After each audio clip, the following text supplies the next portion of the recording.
জয় মা তারা। দিনটা ছিল 13ই ফেব্রুয়ারি 2026।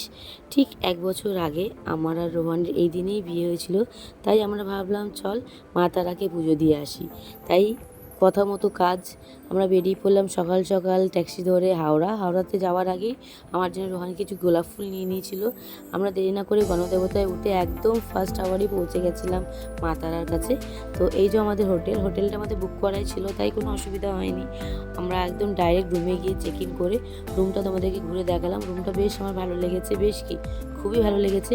রুমটা স্পেশালি রোহান আমার জন্য বুক করেছিল, কারণটা তোমরা পরের ব্লগে দেখতে পারবে। আমি জানি ব্লগটা আমার দিতে প্রচুর দেরি হয়ে গেছে, কারণ আমি যখনকার তখন ভিডিও আপলোড করতে ভুলে যাই, রেখে হয়ে যাবে। তোমরা মাইন্ড করো না, ব্লগগুলো দেখো, একটু এনজয় করো আর একটু ভালোবাসা দিও।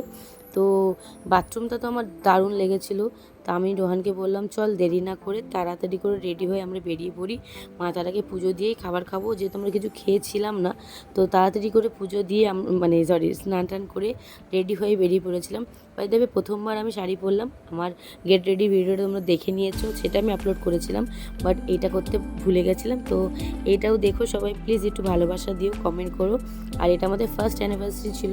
আমরা যতবারই যাই মায়ের জন্য মালা শাড়ি প্রত্যেকবারই নিই, কিন্তু এই দিনটা একটু স্পেশাল ছিল বলে আমাদের দুজনের কাছে খুবই কী বলবো, মাকে পুজো দিয়ে মনটা আমার এত ভরে গেছিলো যে কী বলবো। তো আমার বর ভালো ভালো মালা এগুলো নিতে ভালোবাসে মায়ের জন্য। তো মাকে দেখে মাকে পুজো দিয়ে আমার মন তো খুবই ভরে গেছিলো। দেন ঠাকুরমশাই বলো তোমাদের যেহেতু বিয়েবার্ষিকী, তোমরা দুজন তোমার বর তুমি বউকে সিঁদুর পরাও।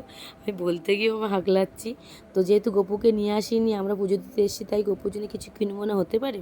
গপুর জন্য অনেক কিছু কেনার পর ডাইরেক্ট আমরা হোটেলে চলে আসি। হোটেলে এসে আমার আর খিদে সহ্য হচ্ছিল না। রোহানকে বলছিলাম রোহান দেখ হাতটা দেখা তোরও, আমার হাতটা দেখ কেমন লাল হয়েছে মাকে আলতা পরাতে গিয়ে।